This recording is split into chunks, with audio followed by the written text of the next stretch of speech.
it's great information, and we're all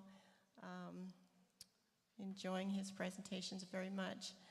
I think I met Dr. Nedley 20 years ago, I'm guessing.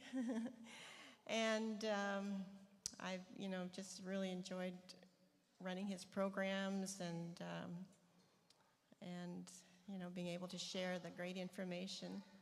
I think Dr. Nedley's probably best known for being the president of WEMAR and running the depression, anxiety programs there.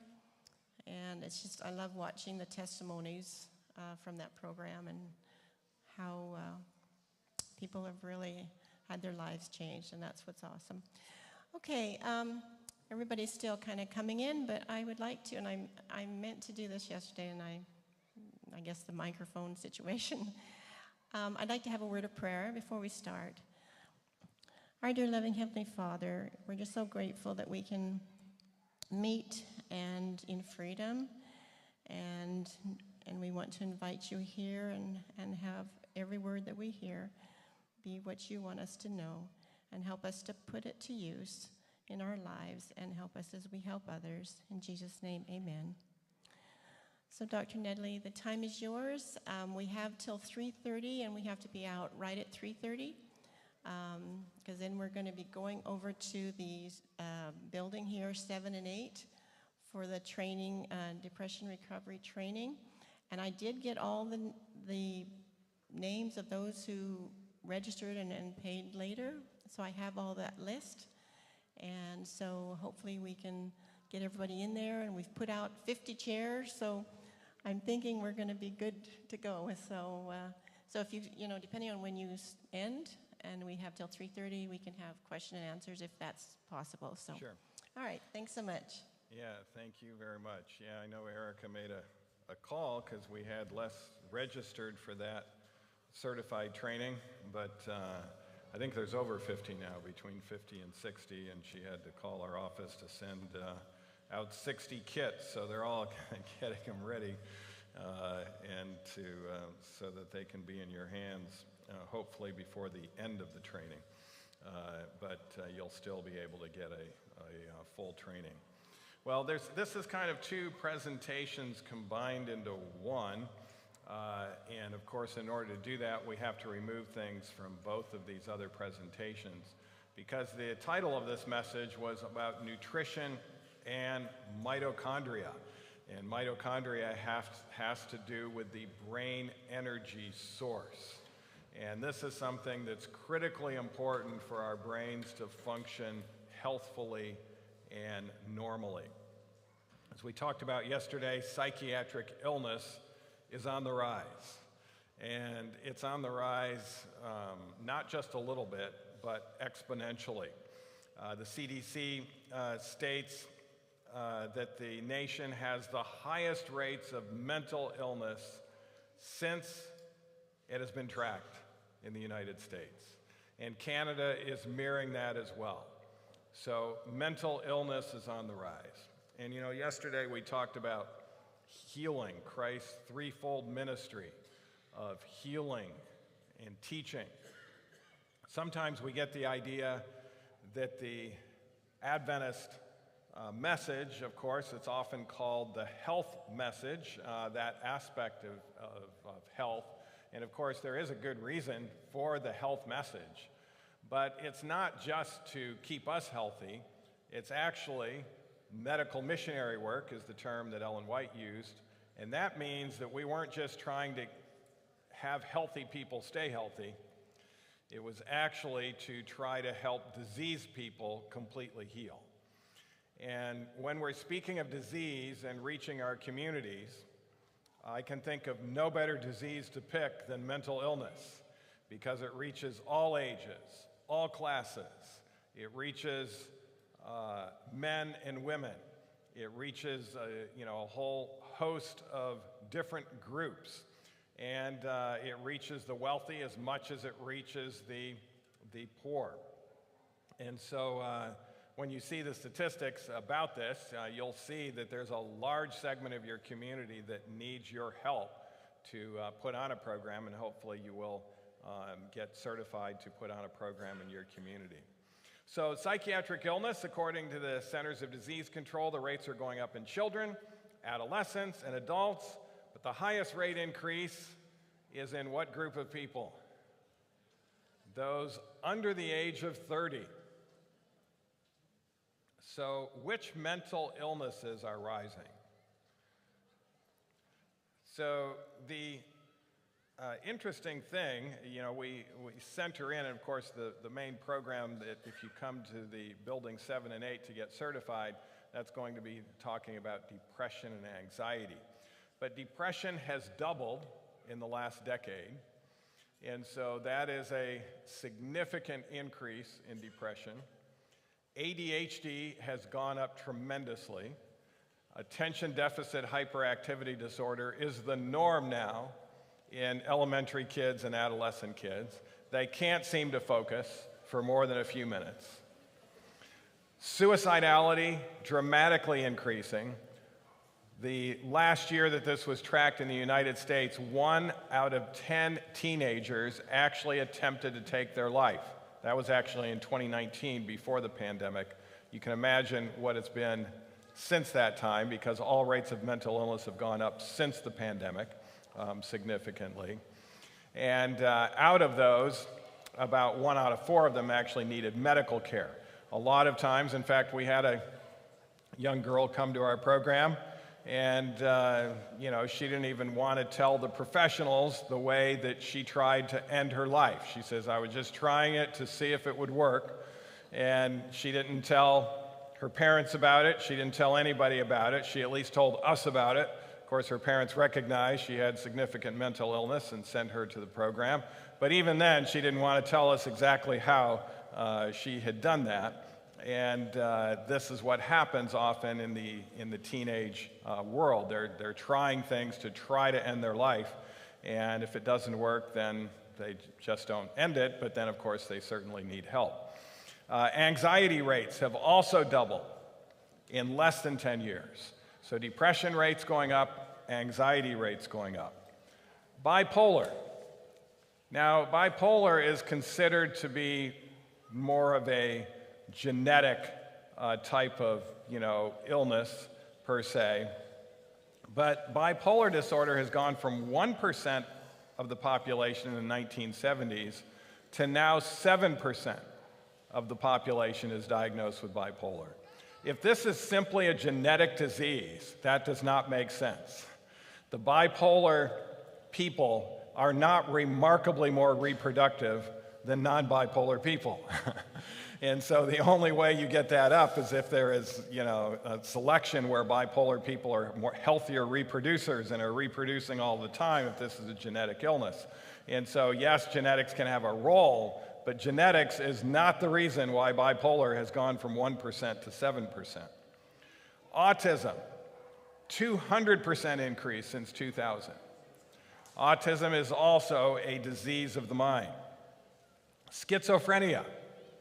Schizophrenia, you would think, again, one of those, brain biochemical disorders that is genetic, but genetics does not tell the story when it also is increasing significantly. And I'll give you a clue. One of the reasons why it's increasing significantly is because of the increased use of marijuana. I came to Canada here, and I came in my own private airplane. I have it over there at the grass airstrip there in Hope. And, crossing the border, you have to get in touch with the Canadian officials and let them know you're coming, and you have to go through customs. So I had to land at Abbotsford first to go through customs, but it was very quick to go through customs. And then we flew here. But every time you call the Canadian customs, it's marijuana is legal in the use of Canada, but you can't bring it across the border from the United States. And so I don't know where you're growing your marijuana. Maybe you're protecting your own marijuana growers here. But marijuana-induced psychosis, when you're a user of marijuana, you increase your risk of lifetime schizophrenia by 12-fold. Not just a 50% increase, not a 100% increase. We're talking about a 12-fold increase. And a diagnosis of schizophrenia sometimes is even worse than death in regards to all of the issues that it causes. Now, if it is drug-induced, there are things that we can do if we catch it early enough in our residential program to reverse all of that. But often these people continue to use marijuana and psychedelic drugs, which are going to significantly increase that risk. Substance use, I'm sorry, I almost skipped over the last one. Substance use disorder, called an impulse control disorder. That's also increasing. Addictions of all kinds have skyrocketed in the last few decades. And by the way, marijuana addiction is one of those. By the way, don't believe these marijuana business people that will lie to your face that this is not an addictive drug. It is an addictive drug. It has all the characteristics of addictions. And it is a highly addictive drug. And it will actually decrease your motivation for just about anything else in life except where you're going to get your next marijuana from. And, you know, a lot of these marijuana users that come to our program, they'll tell me they have no self-control. And I like to tell people actually where they do have self-control, and everyone has selective self-control. But in their case, they're very careful about the soil they plant their marijuana in. They water it on time. They're never late. They harvest it on time. They have very good selective self-control when it comes to marijuana, but they have no self-control in any other area of their life. And that, of course, is also characteristic of the addictive nature of these drugs. And unfortunately, a lot of people are being lied to about marijuana. You know, in Northern California, of course, Northern California is, I think, the highest marijuana growing area in the entire country. And it was growing marijuana when it was illegal, you know, for many years. And that's where a lot of people, if it didn't come across the border from Mexico, chances are it came from Northern California. And I know I was sitting next to a guy in an airplane traveling internationally, and he asked what I do, and I talked about what we do in regards to a mental illness. And he asked me where I'm from, and he says, Northern California. I said, Northern California. He says, oh, I know what you do. You actually grow and sell marijuana, don't you? Because people will act like this is the treatment for mental illness. This is what you're lacking in. And I said, absolutely not. I'm getting people off of that because it actually induces mental illness. It is not a cure for mental illness at all. Well, there's other problems that are increasing. 67% of adults feel burned out at least some of the time. Deaths of despair are going up. That means life expectancy is going down, not because disease is increasing in regards to physical disease, but it's mental diseases that are causing the longevity statistics to go down. Suicide rates gone up tremendously year after year. Opioid deaths going up significantly. Opioid deaths are really due to largely mental health issues. Alcohol-related deaths also significantly going up. And so deaths of despair have doubled in less than a decade. So, of course, the big question is, what's causing this? It's true, depression and anxiety can be situational. Serious mental illness, like bipolar schizophrenia, are considered biological, and researchers have believed largely genetic. But as I mentioned, genetic mutations are not occurring at a more exponential rate. So what you'll see sometimes in the lay literature are reasons why mental illness is going up significantly and being diagnosed. I don't know if you've heard any of these reasons, but these reasons are not the real reasons, but you will hear them. The statistics are wrong. Mental illness is not actually going up. It's just that pharmaceutical companies have to convince both doctors and the public that they need their psychological drugs. And so they are manipulating the data, and they're doing things like this in order to try to increase this diagnosis, because when you go to a doctor's office and you get a diagnosis, of course, the next thing that's normally done in a physician's office is you're prescribed a drug. And so this is all a manipulation from the pharmaceutical companies. Or you might hear this: we're growing a generation of lazy people. They don't want to work, and they don't want to tolerate any discomfort. So when they don't want to tolerate any discomfort and they don't want to work, they're diagnosed with a mental illness, and they get disability, and they get checks. And so we're rewarding mental illness today, and this is the reason why it's going up. And it's the new generation of kids. They're pampered. They've never been disciplined. They're spoiled. They're easily overwhelmed, and they have no frustration tolerance. And so this new generation, if the statistics are going up, it's really due to how we're raising our new generation. And, you know, there may be some elements of minor truth in all of those reasons that I've mentioned, but this isn't the major reason why mental illness is going up. There is a second category of reasons given, and that is the statistics are real. And what's happening is electronics, social media, addictions, and by the way, the number one addiction throughout the world, anyone know what it is now? It's actually technology addiction. Anyone want to guess what percent of the Western public is addicted to their technology devices? It's 80%, yeah, 80%. And they're highly addicted. I mean, you take their phone away from them and they'll lose it emotionally. They will lose it. In fact, literally, they can lose it. I know the other day I had to treat a 16-year-old girl who tried to jump out of a moving vehicle to end her life because her mother had reached over and taken her phone from her and said she wasn't giving it back. And so life wasn't worth living if I couldn't have my phone, so I just need to jump out of this moving vehicle. Fortunately, she didn't end her life. But is that an addiction? That's a powerful addiction. I haven't even seen someone do that when someone takes their alcohol away from them, at least right away. So addictions, toxins, nutrition, and lifestyle choices are driving the increased risk, as well as rising childhood abuse, neglect, and drop in healthy two-parent homes, and a rise in loneliness and relationship issues. And it's kind of interesting, that last paragraph is actually a quote from Dr. Palmer. Palmer is a Harvard psychiatrist. He's written a book called Brain Energy, and it was just published last year. It's a bestseller. But when I read that book, it was like,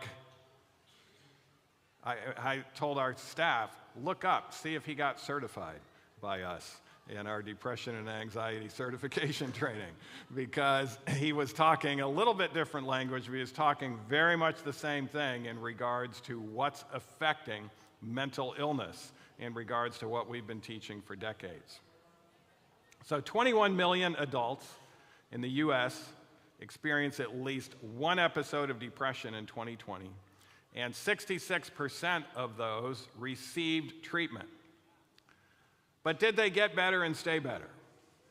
This is one of the things you'll see in the psychiatric literature is people need to have access to treatment. And there aren't enough mental health care providers. There's not enough psychiatrists. By the way, the fastest growing specialty right now in numbers is psychiatry. So just about everybody, and not seemingly everybody, but it used to be rare for medical school graduates to go into psychiatry, and now it's like 1 out of 4. They're almost equaling primary care in regards to those going into psychiatry. And with all the mental illness that's occurring today, it's actually a pretty good living to make. But do they get better, and do they stay better? 90% of those treated in 2020 had persistent depression, chronically or episodically, even while staying on the medication that they were given in regards to the 66% that were treated. That's not a great number. That is not something that we should try to emulate. And one of the reasons why traditional care is actually sometimes even not sought after is because we tend to turn this disease into a more chronic disease, and we'll talk about some of the reasons. What about other mental health challenges outside of depression? The statistics are even worse for obsessive compulsive disorder. In other words, it's not 90%, it's going to be greater than 90%, continue to suffer from it. Autism, bipolar disorder, anxiety, and schizophrenia. And so with the worst rates of actually being able to eradicate this disease, or maybe we'll help it for a little bit and then it comes back, there are some mental health professionals that would actually get upset at me for quoting these statistics that are very well known in the medical health literature. Why do they get upset at me? Because they think by telling these facts and sharing those facts that it may discourage many from seeking treatment. And I'm telling you, those suffering from mental illness should reach out to professionals. It might avert a suicide and might help with some of the symptoms, so I'm not against them searching for professionals and seeking professional help to help their condition. But the traditional way in which we have treated these diseases has to change. It has to change dramatically if we're going to stop this exponential tide of mental illness and actually start making a turn in the right direction.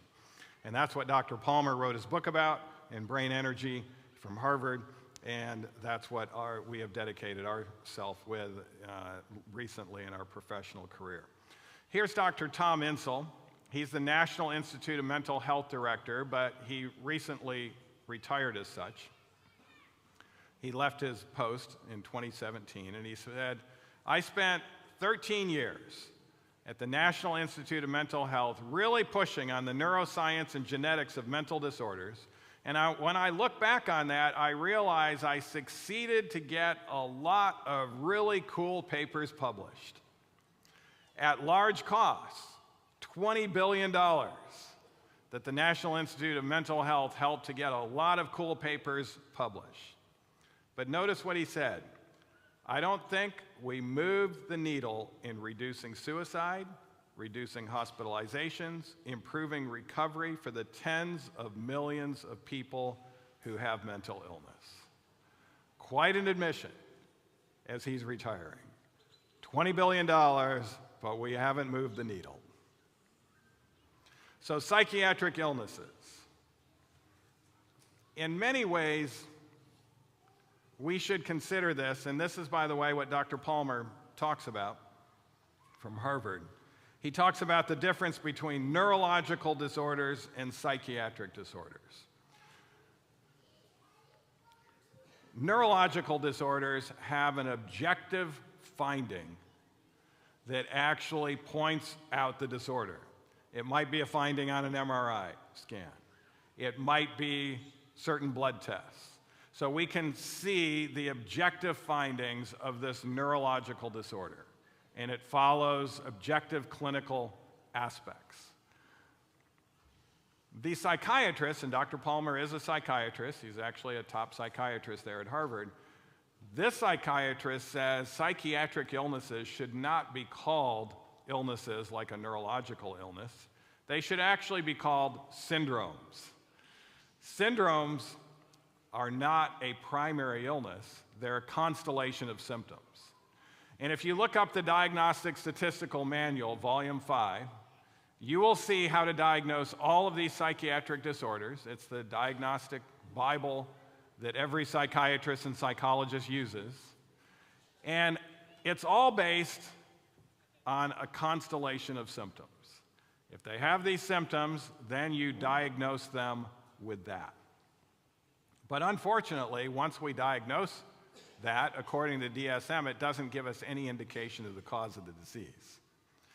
And so, without a clear cause, it's the symptoms that are being treated. We're not getting to the root of the problem. We're just treating the symptoms because it's a symptom-related syndrome.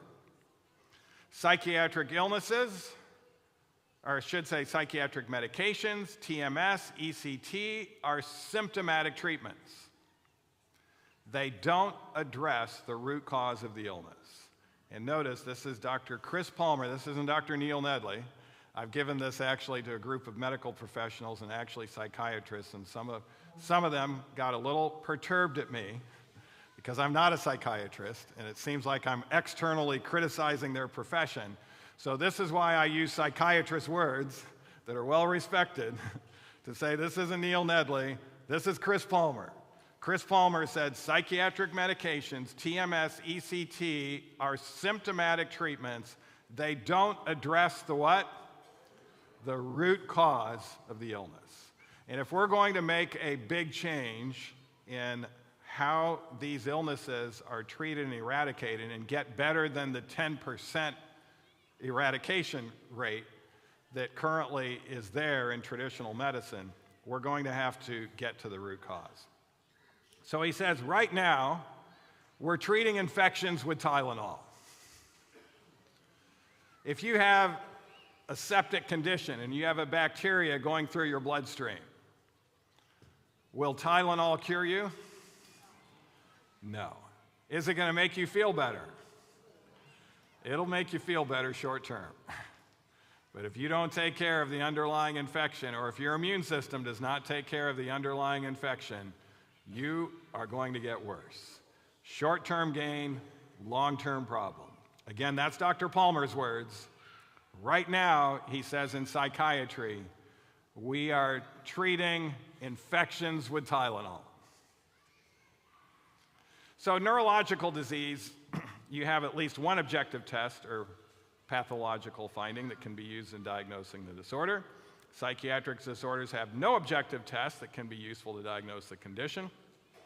And so let's get into the actual metabolism of the brain that we want to talk about in regards to nutrition and other factors. Now, I wish I see the screens there, and I almost feel like jumping over. I'm trying to see which part of the audience could see the screen. Can you guys see this screen over here, or no? No, you can't see it. Okay. So, well, maybe I'll go to both sides here, but let me just jump over here so we can point out some things here on this screen. So this neuron, when electrical signal comes, the electrical signal will... Maybe we could have the slide up here, and then you can show me over there. That sounds like a good plan if we switch it. Or should I just go to the other screen? Thank you. All right. So this is serotonin. It's being released in response to an electrical signal. And if it's picked up on this receptor, then communication occurs in the brain. Serotonin will help us to be less irritable with the usual nuisances of life. It can prevent panic and high anxiety. It's one of the best ways of helping you to be less anxious with the stresses of life. And it can also elevate mood somewhat. It also helps us to be more social with each other. And so serotonin is a very important neurotransmitter in the brain. But the traditional forms of treatment, and by the way, I'm not against traditional forms, they can have their place. As a physician, I actually do prescribe SSRIs on occasion. It's uncommon that we're going to need to do this, but there are times that we do. And the SSRI comes in, this is the medicine, it crosses the blood-brain barrier, and notice it has this big hook on the end of it, and that blocks the reuptake channel. If that SSRI is not there, that serotonin, after it binds onto the receptor, is vacuumed back into that original cell that released it. That's very important for it to be vacuumed back in because we don't have to spend 4 million more ATP molecules to make another serotonin. And so when serotonin is blocked from being taken back up again, you do have more serotonin in the synaptic area. This is why the doctor is saying you need to take this to help your serotonin. It's not actually helping you make more serotonin. It's not helping you pick up any more. We're not building up any receptors. All we're doing is plugging the reuptake channel. They're serotonin vacuum cleaner pluggers. That's how they work. And that can help more serotonin to be in the synapse, because if we don't have very much in here, there might only be one or two of those molecules around, and it might get vacuumed back up quicker before it can bind onto the receptor.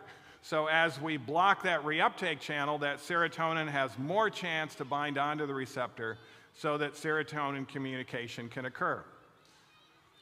Short-term gain, long-term problem, because it's already, that neuron is already short in serotonin. And so now we've made it even more short. And so now we need to have, and this is why one of the very common symptoms of these drugs is apathy. Apathy has to do with brain energy. It will actually make you flat. Now, people that are crying because of their depression, they actually like the flatness, because if you don't care, you don't cry anymore. And they'll say, oh, this is helping me. I'm not crying anymore. But when the real joys in life occur, they don't have that nice, emotional, joyful experience. They're actually pretty flat. And it can be flat to the point where they're not even able to appropriately grieve, because their husband might die, and they had a loving relationship with their husband, but they can't even cry at the husband's funeral because they don't even feel sad because of the flatness that occurred as a result of the side effect of the drug. Yes, it helped them stop crying. It might have helped them in some of the other ways that we talked about, but it's not a universal help because it's just treating some of the symptoms. It's not treating the underlying cause. And the doctor that prescribed that medicine, if he's not been informed and come to understand a lot of other things in regards to what can help serotonin production, they're not telling the patient what they can eat differently so that they can have enough nutrients in their brain to make more serotonin. They're not telling them what to eat or do to pick up more of the receptors. If we take care of the primary problem, we can eradicate the problem. And we don't have to become a psychiatric cripple. So what ends up happening in the typical case? The typical case is the person comes in, gets their SSRI, and says, doctor, this has helped. I'm not crying anymore. My mood, I think, is better. Now, by the way, these SSRIs do not improve function. So none of them improve your ability to function, and depression and anxiety decrease your ability to function. But don't expect these drugs to necessarily improve your function. They actually have shown not to when compared to placebo. There's actually one pharmaceutical agent that does improve function, and they advertise it, and it improves it 6% over placebo. I don't know why they're advertising it with a 6% success rate in improving function, but we can improve function just in your community program. The mental health education program, as you become a health coach and help these people, their function will dramatically improve during those 8 weeks. And it will also improve significantly even in a 10-day residential program, because we're getting at the root cause of the illness. So, for the sake of time, I'm sorry, but maybe you did see the film of me over there to understand that aspect of things.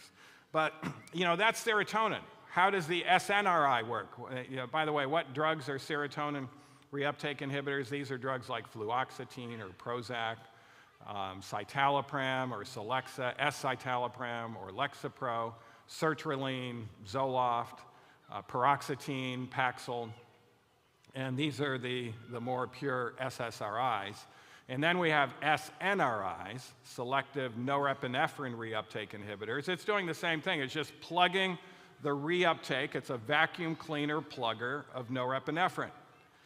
And that means our brain has to make more norepinephrine because it's not able to be vacuumed back up after its use. So it can help out a little more with the energy side of things. Norepinephrine is going to help you with concentration. It's going to help you with energy. In fact, one of the SNRIs is a drug to help ADHD, because ADHD might be due to low norepinephrine production. And that drug is called Strattera. It's actually one of the safer ADHD meds, because the other ones are almost like methamphetamine in a pill in regards to the stimulation aspect of things. But this one is just blocking the norepinephrine reuptake. But no one is actually trying to find out, why is this student not making norepinephrine to the degree that he should, or she should. And so these are patch jobs and not getting to the real problem. And this produces actually more metabolic abnormalities. Metabolic abnormalities are consistently found in people with mental disorders, even those who don't yet have obesity, diabetes, or cardiovascular disease. We normally think of metabolic disorders when it comes to diabetes, heart disease, these type of conditions. But metabolic disorders will affect the brain before we end up getting full-blown issues in regards to those conditions. And this is why even psychiatrists who've done a psychiatric review in regards to nutrition in the brain state that now nutrition, we now have the evidence that nutrition actually helps mental disorders more so than medication. What does that mean? You know, when I first started utilizing nutrition to help mental illness, people called this alternative medicine. You know, traditional medicine was where the science was. And alternative medicine, not so much science. Now, there was good science back then as well, but now it's overwhelming that actually lifestyle and nutritional medicine for mental health disorders actually should be called the true scientific medicine. And the way we've treated traditionally mental illness should be called the alternative medicine. Because if some of those other things don't work, maybe we can complement it with some pharmaceuticals that can help, because you're going to have much more bang for your buck when it comes to nutrition and lifestyle measures than you will by using the pharmaceutical approach. But we need to get to the metabolic abnormality that's actually causing that mental disorder. So essentially, all the risk factors for mental and metabolic disorders are the same. You know, this is why even experts in diabetes are now calling it diapression.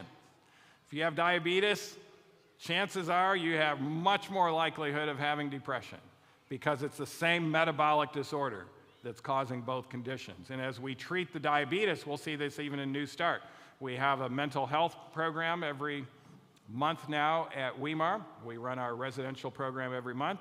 And we also have a New Start program. They're run in different buildings. But many people come because their diabetes has gotten them against the wall. They're about ready to go into kidney failure. By the way, one of our students just published last year a study showing that kidney function improves in just 17 days through the New Start program, and it's not due to better hydration. A lot of times people think, oh, it's just the water that's improving their kidney function. No, we excluded that factor. And so if you're against the wall and you're about ready to be on dialysis, check out Weimar. We can keep your kidneys going a lot more before you have to go on that machine and be tied to that machine. But when they come for their diabetes, we'll look at their mental health, and their depression scores will actually get better by treating their diabetes through nutrition and lifestyle measures. That tells us that their depression was also due to a metabolic disorder. So in metabolic disorders, there are biological, psychological, and social factors. You'll find that even in regards to diabetes and cardiovascular disease. And this is a quote, this is why I put it in quotes, again from Dr. Palmer from Harvard: diet, exercise, drug and alcohol use, nicotine, sleep, hormones, inflammation, genetic, epigenetics, gut microbiome, those are all biological factors. But notice what else he puts in here: relationships, love, stress, meaning and purpose in life, these all affect our metabolism and our chemistry, whether it's brain chemistry or not.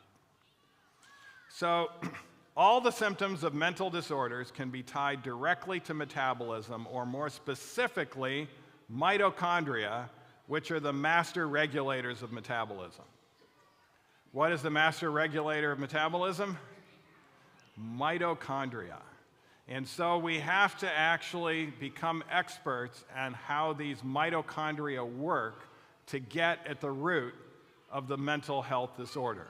And it will, of course, make a huge difference once we start understanding this. All the current treatments in mental health field likely work by affecting metabolism. So if there are drugs that do work, it's not going to work because it's some sort of magic bullet. It's actually affecting our metabolism of our brain. And this is what Dr. Palmer is saying. So to produce energy, our bodies need food, water, vitamins, minerals, oxygen to eliminate waste, such as carbon dioxide. And most of these nutrients get converted to ATP, which is the primary energy molecule of the cell. For those of you that took biochemistry in college, you learned about this whole Krebs cycle and this ATP aspect of things. This is the energy aspect of the cell. And I present to you today, and Dr. Palmer also does, that he makes a very strong argument that mental disorders are actually due to a brain energy mitochondrial issue in the brain. And we want to be able to get at the root of that energy problem. This is why brain fog is so high today. Even in the younger generation, they talk about brain fog, lack of focus. This is a metabolic disorder of the brain. Metabolism is how our bodies create and use energy. And the brain is the most complex organ in the body. 100 billion nerve cells in your 2.5-pound brain, but 10 to 50 glial cells per neuron. This is the structural support of the brain. 1 trillion cells in the human brain when you added them all up. 2% of the body mass is your brain, but it consumes at least 20% of the body energy. If your brain is working well, it'll do 30%. But the typical person where their brain isn't working as well as it should, it's 20%. And the parts of the body that need the most energy tend to be the parts of the body most affected by metabolic disorders. This is why the heart is very affected by metabolic disorders, because the heart consumes energy. It's why the liver is affected by metabolic disorders. But the brain particularly is going to be affected by metabolic disorders because of all the mitochondria that are there. There are 300 to 400 mitochondria per cell in your brain. And these mitochondria can move around. They can get to the area of the cell, which is right there where the serotonin is released. It can actually even help with that. It can help with the receptors. 10 million billion mitochondria in one human being, if you add it all up. And despite the tiny size of these mitochondria, which are not the cell, it's just a portion of the cell where metabolism is occurring, makes up 10% of your body weight. So as you sit here in this conference today, 10% of your entire body weight is made up by the mitochondria. So the frontal cortex, this is the frontal lobe of the brain. This is what makes us human beings. It's what makes us analytical. It's where our decision making is at, and where also the spiritual aspect. The fact that you're at a camp meeting and seeking spiritual renewal is a sign that your frontal lobe is still working here.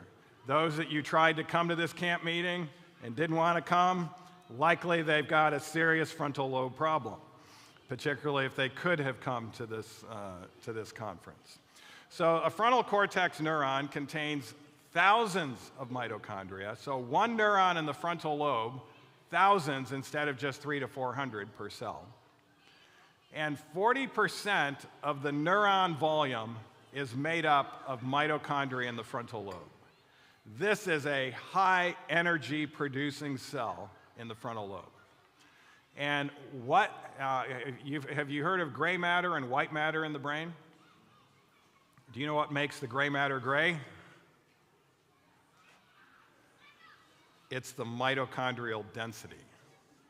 So you see that dense mitochondria in the periphery of the brain where all those mitochondria are focused. And in the frontal lobe, you see that thicker area of gray matter if your frontal lobe is working well. And that's where all of that energy and that thinking and your ability to make decisions and analyze things are there. So 9 times 10 to the power of 20 ATP molecules are made every second in your body. And if we were to put that out in numbers, that's how many ATP molecules your body is producing through its mitochondria every second. So no wonder metabolism has such an important role to play.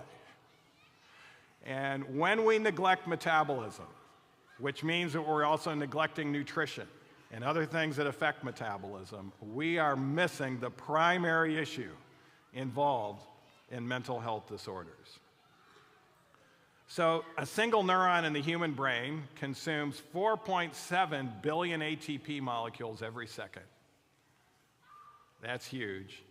Some mitochondria move, they go to places in the cell where things are happening, and it's amazing when you study mitochondria and all of the things that they do. Now I'm going to, as I told you, this was kind of 2 presentations in one, and there's a lot more that we could say about mitochondria and its role. If you want to hear the rest of this, I would encourage you get our EQ Summit from earlier this year because I went into the full details of those mitochondria.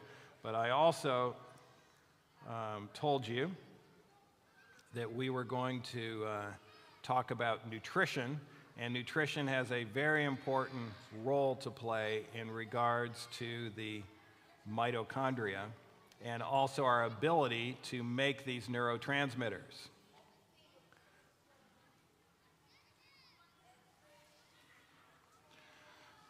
So the amino acid that is least supplied in a human being's diet is tryptophan. Tryptophan is an essential amino acid, and you can't make serotonin without it.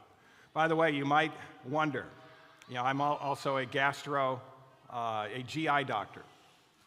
In fact, I did a lot more GI than mental health the first 10 years of my practice. I still do gastroenterology. I keep my skills up and do GI procedures a couple of times a month. But serotonin is also made in the GI tract. And you can actually give someone IV serotonin. So you'd think, if there's a problem making serotonin, why don't we bring them into the hospital for some IVs or in an infusion center, get your serotonin because you're not able to make it very well, and then we'll help the depression. The reason why that will not work is because serotonin is too large to cross the blood-brain barrier. And so we can give all the serotonin IV and it's not going to help. What does that mean? That means we need to get the brain to make the serotonin. And tryptophan is smaller, significantly smaller. It doesn't diffuse even itself, but it has carriers. There's not carriers for serotonin to get it across, but there's carriers for tryptophan to get it across. And dietary tryptophan does not necessarily equal brain tryptophan. You might have heard, for instance, that turkey has a lot of tryptophan. You would think it would be a very antidepressant food. Not true, as you'll see, because turkey tryptophan does not end up in your brain. But insufficient brain tryptophan is a major problem. And once tryptophan is able to go into the brain and we have the other nutrients along with it, we can make serotonin in the daytime, melatonin at night, and we can even make vitamin B3 or niacin. Being the least abundant amino acid in the diet, as I mentioned, is a challenge, but the conversion of tryptophan to 5-HTP in the brain, which is necessary to make serotonin, there's 2 steps. There's tryptophan, then 5-HTP, which is 5-hydroxytryptophan, and then you have 5-hydroxytryptamine, which is serotonin. And notice the conversion to make it over to serotonin is inhibited by stress. So if you're not handling stress well, you're actually going to have a challenge making enough serotonin. This is why relationship factors do have a role to play, and we can't ignore that. This is why we have to be able to help people with their frustration tolerance through cognitive behavioral therapy. We've had people come to our program and they recognize, Dr. Nedley, it seems like you're the brain biochemical expert. I actually did major in biochemistry in college, and so I love biochemistry. And they'll come and say, I want my brain biochemistry fixed. I don't want to go to counseling. My problems are real. In other words, those that need counseling, it's just they don't have a biochemical issue and their problems aren't very real, per se. And I'll say, no, you do need to go to counseling, because as you learn how to tolerate frustrations better, you will handle stress better, and your brain will be able to make more serotonin if you have the right nutrients in your brain. So we still have to get the right nutrients there, but we want to be able to have them handle stress. Insulin resistance. What's another name for insulin resistance? Diabetes. So we just mentioned how diabetes and depression go together. This is the reason. If you're short in magnesium, if you're short in B6, if you're short even in light. Now, I know Alaska is even further north than you guys are, or at least a large portion of Alaska. And I can tell you, in Alaska, they all get depressed in the wintertime if they don't have light boxes that are emitting the frequency of blue light every day to help them to be able to make serotonin. So you guys are prone to a lot more depression. Even Washington has more depression than California, despite the fact that California has other challenges. But there is more sun down there and more light. Lack of light will lead to it, and of course increasing age. But as you age, you know, when I grew up, depression was not the lay term, because depression was almost unheard of in young people. So when I grew up in a non-medical family, they would say that this woman or this man was suffering from a midlife crisis. The midlife crisis was the term for depression. And you know, and the more elderly you became, the more likely you were to be depressed. That's still the case. The elderly are suffering from it far more than they used to. But now we have this huge group of under 30 that are suffering from it because they have a lot of those other issues. So tryptophan, once it gets into the brain, it's been shown to decrease quarrelsome behaviors, increase agreeable behaviors. It helps premenstrual dysphoria. It helps seasonal affective disorder. It helps depression. It helps insomnia. It even helps sleep apnea. A lot of people are unaware that when we are making enough serotonin in the brain from tryptophan, it will help the sleep apnea significantly. And you may not even need your CPAP mask, but you probably still need to lose weight down to your ideal weight to help. Nicotine withdrawal. People are amazed when they come to our program how easy it is to overcome the addiction that they thought they would never be able to overcome. And sometimes it's so easy that we have to remind them when they go home, you think it was this easy, and you're going to think that if you pick it back up again, since it was so easy, you can do this at home. No, don't try to do this at home. We had you on the right regimen that was really going to help you to be able to withdraw from these very addictive drugs. And it's like a piece of cake for individuals, and they come to our program to get over these highly addictive drugs in comparison to trying to do it at home. Autism has even helped with tryptophan. Cognitive function has helped. Social affiliation has helped. And it also helps our sleep. Why is that? Because if we make enough serotonin in the daytime, then we can make enough melatonin at nighttime. And melatonin is the regenerative hormone in our body that occurs during sleep. So these are foods that are high in tryptophan there. You can see oats, not bad, tofu, flax, walnuts, sunflower seeds, sesame seeds, chia seeds, and pumpkin seeds. But it's not just the tryptophan. We also have to have it in the right ratios. And we also have to have carbs with it. So 3 critical factors are at work together to improve mood and cognition in the brain and metabolism: tryptophan, carbs, and water-soluble vitamins and minerals.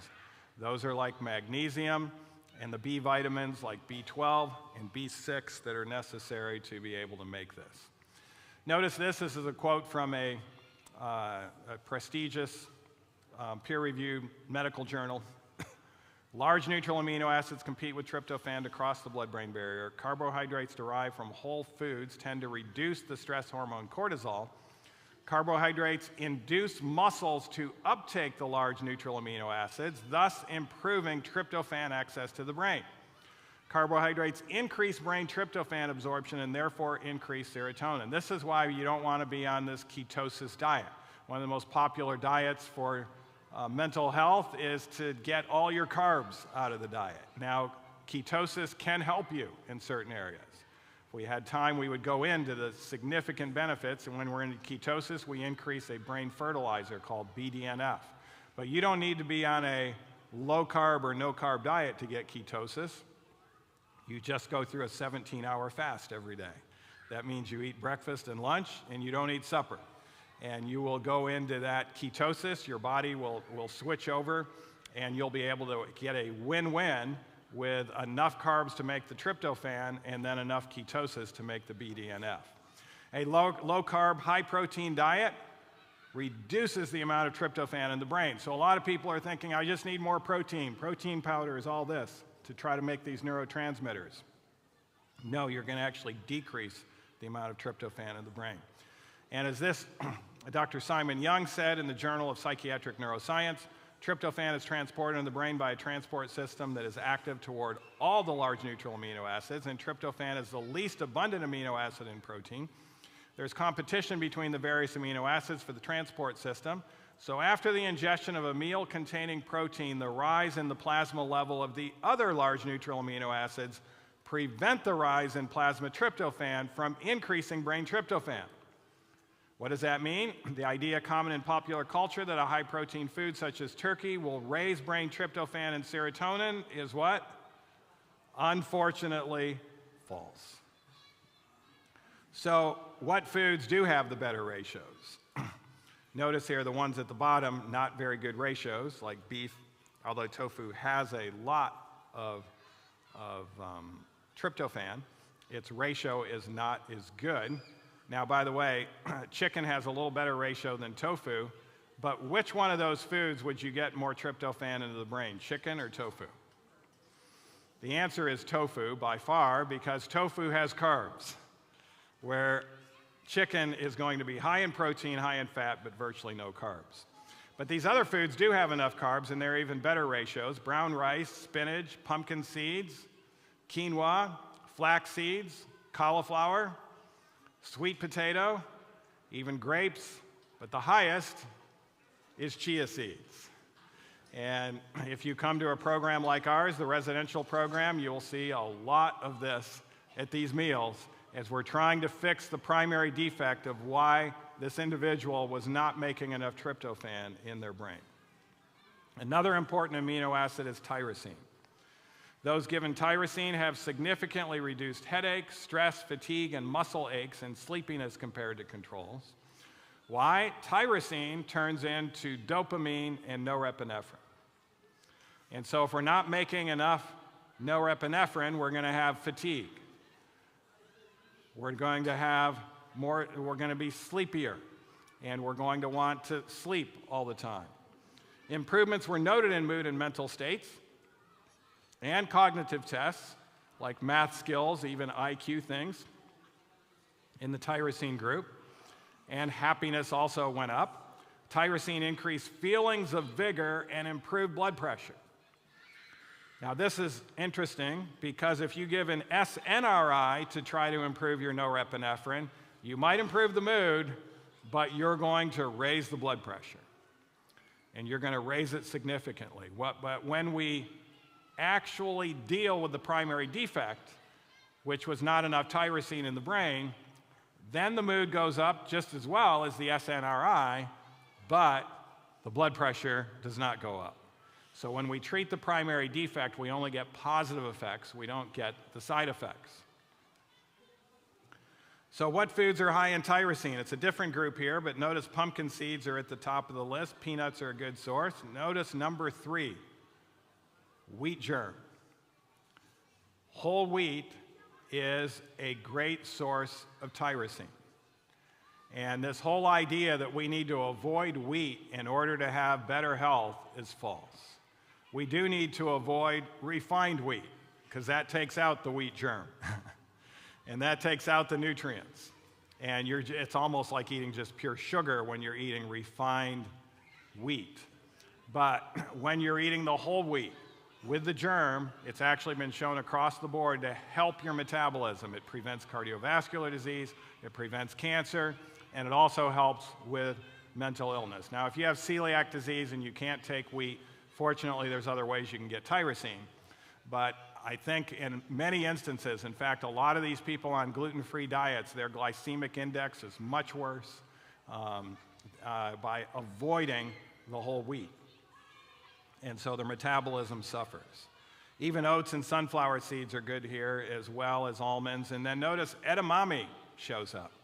So edamame is higher in tyrosine than actually regular tofu. And then lima beans, tomatoes, and the greens are also good sources like lamb's quarters and mustard greens. If we look at the competition, there's a couple of foods that emerge. Soy is pretty good as far as getting your tyrosine into your brain. But there are 2 higher sources, watermelon and mustard greens. And this can play a role in regards to keeping you awake. Once you're caffeine-free for 2 weeks, and our program is a caffeine-free program because caffeine and anxiety and depression don't go well together, particularly caffeine and anxiety.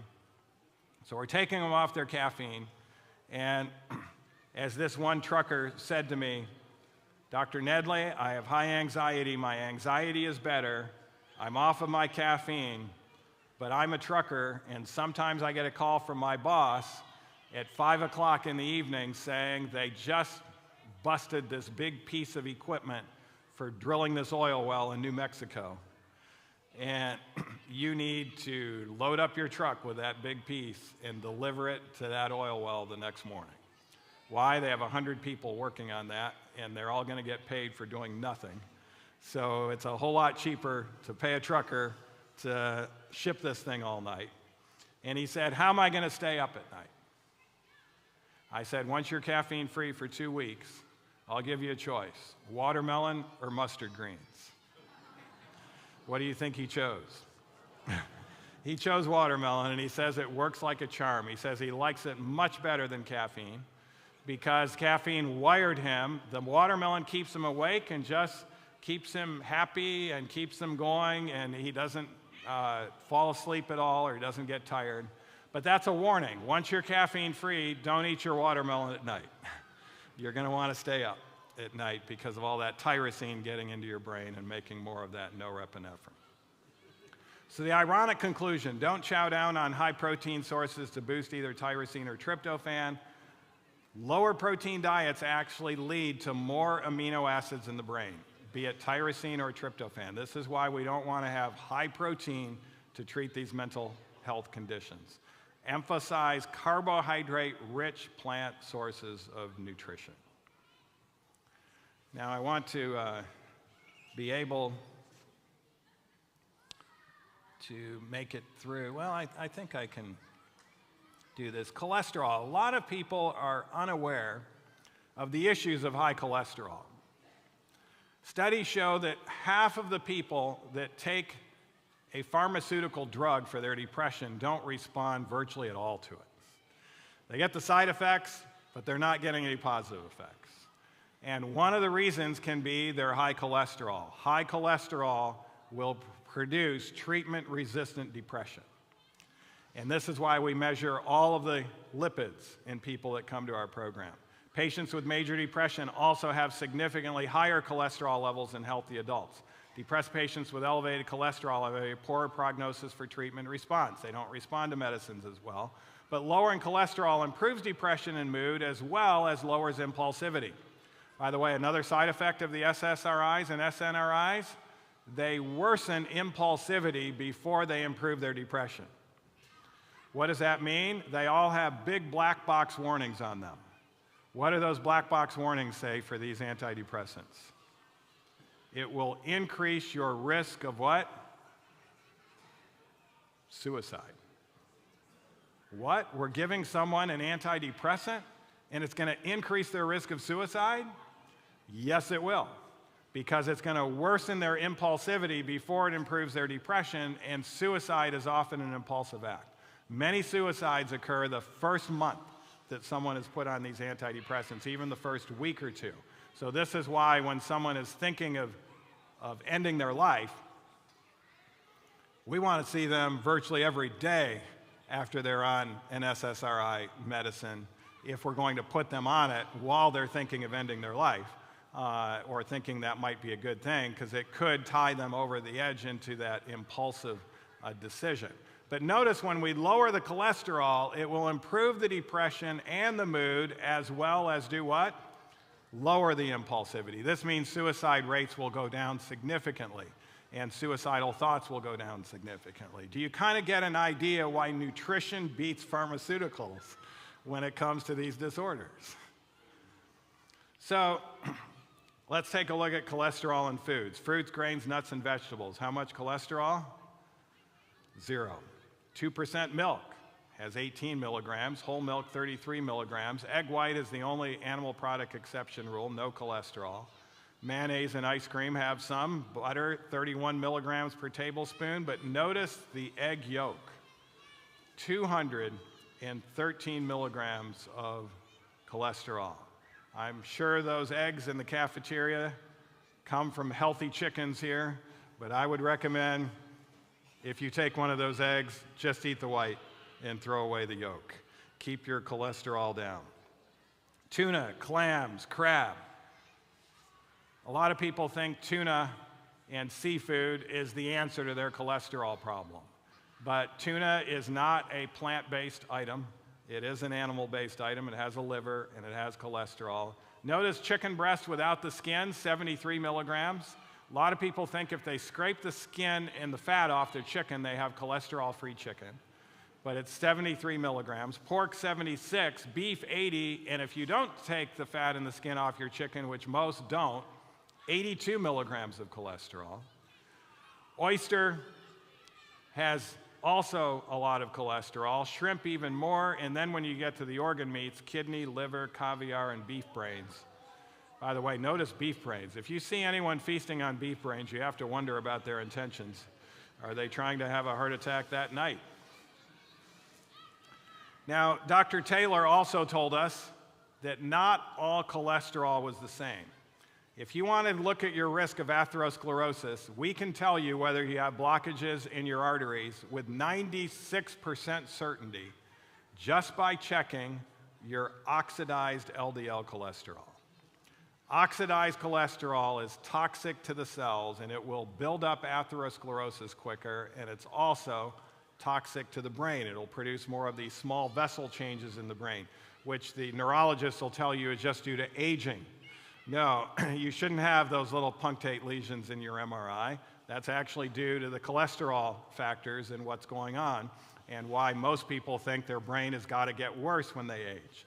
I can tell you, John Scharfenberg, who's been plant-based for life, he's 100 years old, and you can tell him something, and he will remember it, whether it was yesterday, whether it was 2 hours ago, or whether it was 90 years ago. His memory is good. He doesn't have those punctate lesions in the brain. So what foods have the most oxidized cholesterol? Number 1 is custards. What are custards?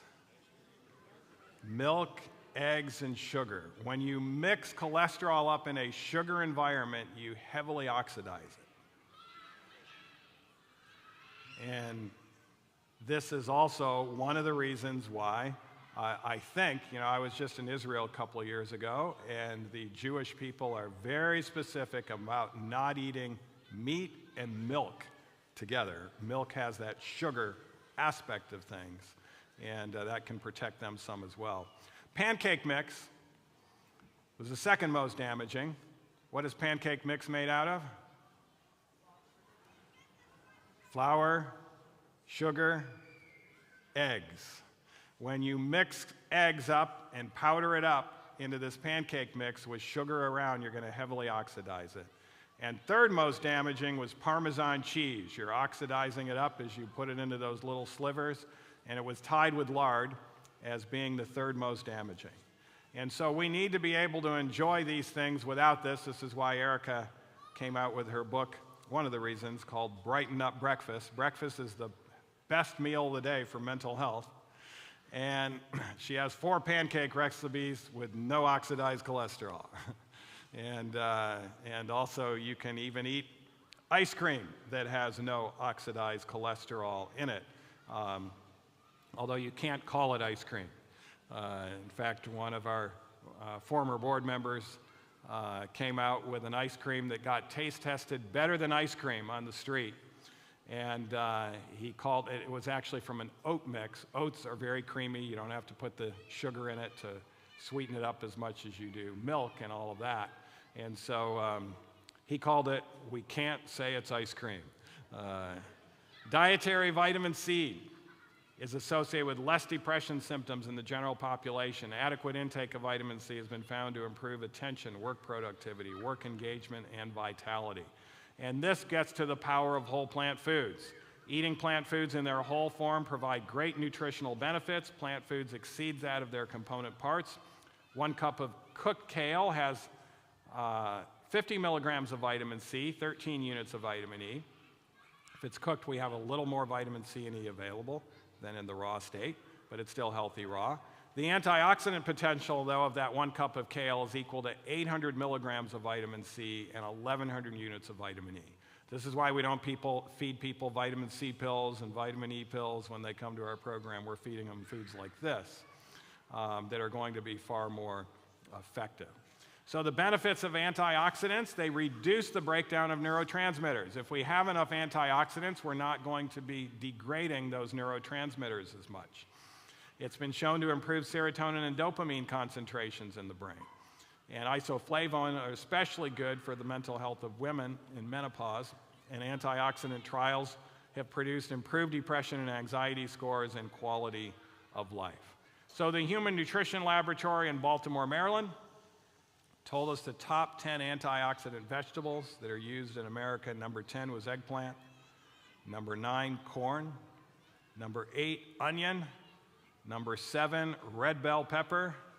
Number 6, beets. Beets are loaded with antioxidants, and by the way, beet powder will lower your blood pressure like a blood pressure medicine. Broccoli is number 5. Number 4, Brussels sprouts. Number 3 are the greens, spinach. Number 2 is kale, even more potent than spinach. Anyone want to know what number 1 is? The number 1 antioxidant vegetable is garlic. And that's the advantage I have of being married to a Romanian. Every entree starts out with 4 cloves of garlic. Then we have the antioxidant fruits. Number 10 is grapefruit. Number 9, kiwi. Number 8, cherries. Number 7, red grapes. Number 6, oranges. Number 5, plums. Plums are a humble fruit, but they're loaded with antioxidants. And the top 4 are all in the berry family. Raspberries. By the way, I just had some raspberries from the farmer's market, not too far away from here. Very tasty raspberries, I'm sure very high in antioxidants. One of our acquaintances brought that and knocked on our door and brought it to the room, a great gift. Strawberries, number 3. Number 2, blackberries. And number 1, blueberries. I think they even grow blueberries up here in Canada, don't they? Yeah, you have some good blueberries there. So the antioxidants can be very healthy. So I want to leave time for some questions, so I'm not going to go into a lot of other things that we could talk about mitochondria and nutrition in the brain, but I want to mention some summary things here, and then we'll open it up for some questions. What about nutrition and mental health? As we talked about yesterday, that's one of 10 important factors for our brains to work well. It's not everything, but it is very important because we can't make neurotransmitters without nutrition.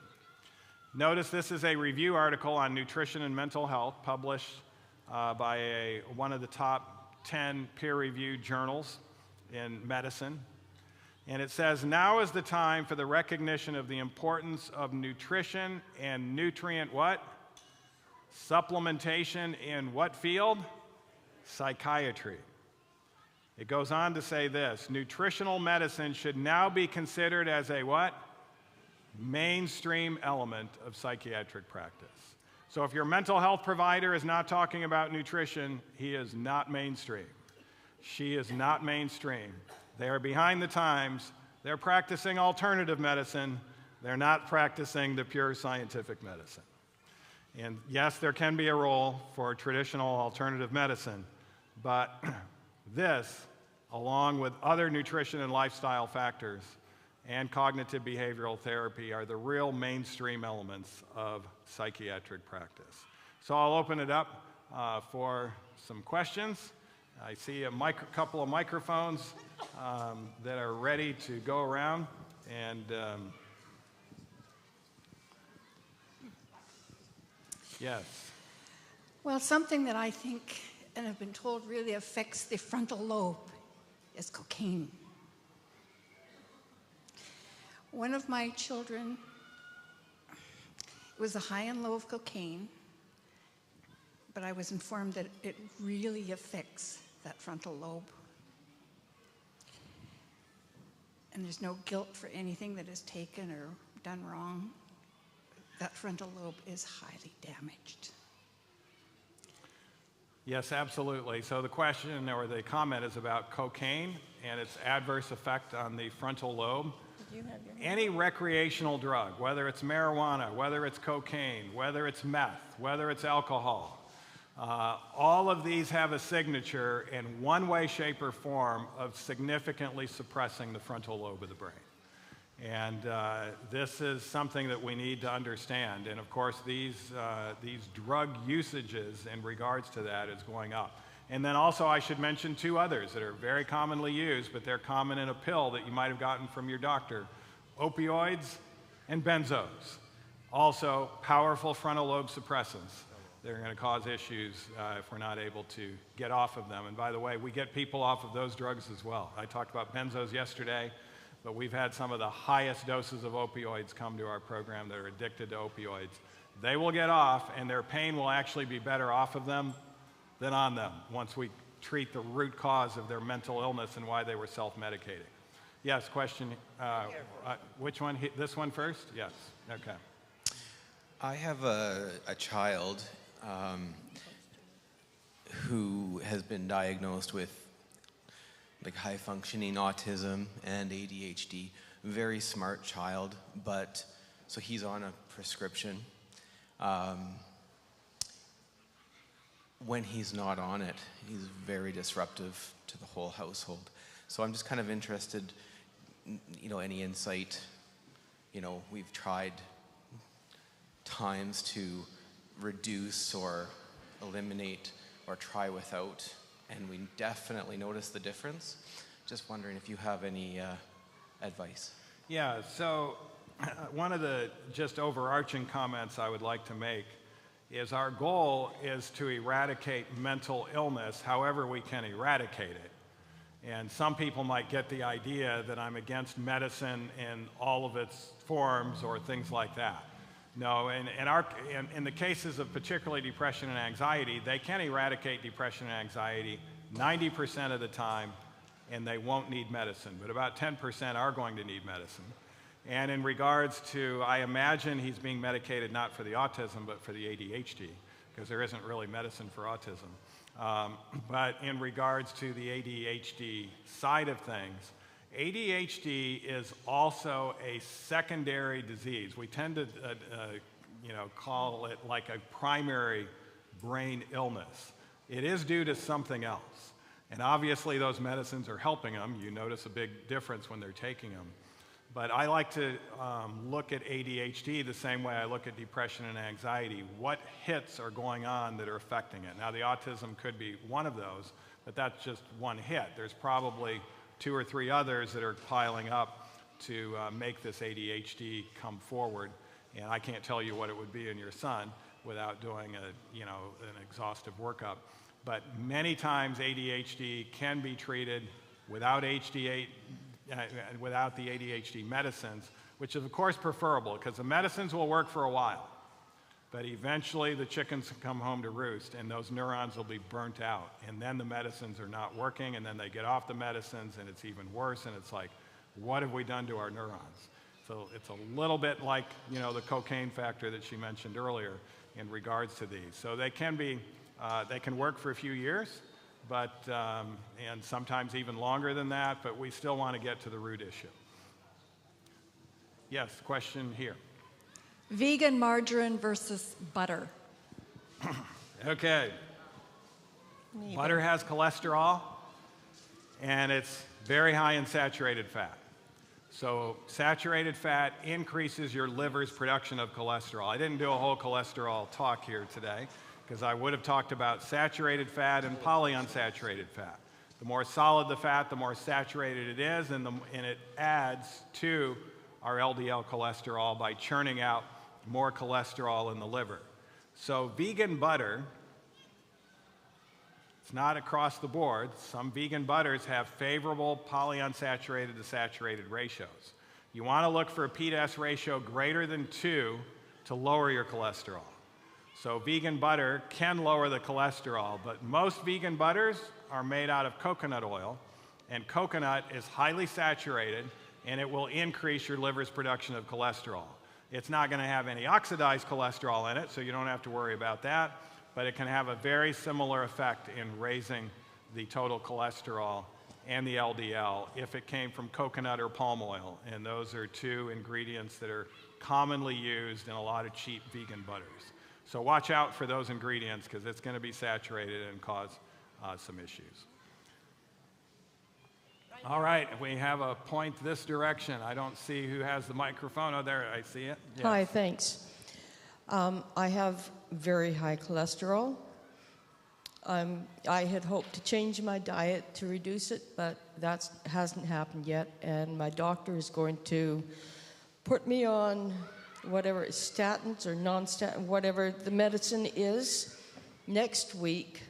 What I would like to know is what can I do to quickly reduce my cholesterol? I also am on Zoloft, which, as you mentioned, is not helpful for this. And the third point is I make my own homemade yogurt and sweeten it with honey or maple syrup. And do I need to stop doing that? Okay, so I think 3 questions there. What can you do to quickly lower your cholesterol? So taking cholesterol out of the diet is number 1, but it's actually not the most important. The most important is getting your saturated fat intake down. And for those that have high cholesterol, we actually recommend they get rid of all nuts except for 4 nuts. There's only 4 nuts that will lower your cholesterol. Every other nut will raise it. Peanuts will raise it, cashews will raise it, Brazil nuts will raise it, pistachios will raise it. The only 4 nuts that lower your cholesterol are walnuts, almonds, pecans, and hickory. And if you look at the saturated fat ratios, only eat foods that have P/S ratios of 2 or greater, we will see a dramatic drop in the cholesterol in most people. Now, having said that, it's going to be 99% of people that will drop it. Only about 1 in 100 have genetics where that's not going to work to drop it. But if you're in that 1% where the genetics affect it, the studies show the statins are still better for you than keeping that high cholesterol. Statins have side effects in decreasing your mitochondrial output, so they're going to decrease your energy some. But they've been actually shown to be antidepressant for those with depression because of that effect of cholesterol blunting the positive effect of Zoloft and some of these other treatments for depression. So we recommend if you need it to lower your cholesterol, give that a good try. And then the third question, what was it now? Yogurt. I would recommend you use soy yogurt or something without cholesterol in it when you're putting a sweetener like maple syrup or the things that you mentioned. You don't want sweetener with cholesterol because it's going to more heavily oxidize it. Okay, this will be the last question. I'm sorry. Save your questions for tomorrow We'll try and get everybody, but we have to be out of here. I have a daughter. When I brought her up following the spirit of prophecy with diet, but when we moved back to Canada, she was 1 year old, and my mom started to give her eggs, and we noticed a difference in her character. And so I remember reading Ellen White wrote that don't put eggs on the table, especially with your family, because the kids get stimulated a lot. So my question is, like, how do eggs affect the character? And nowadays, like the cholesterol in eggs, are there, like, what's the bad thing about the cholesterol in eggs for our health and our mental development?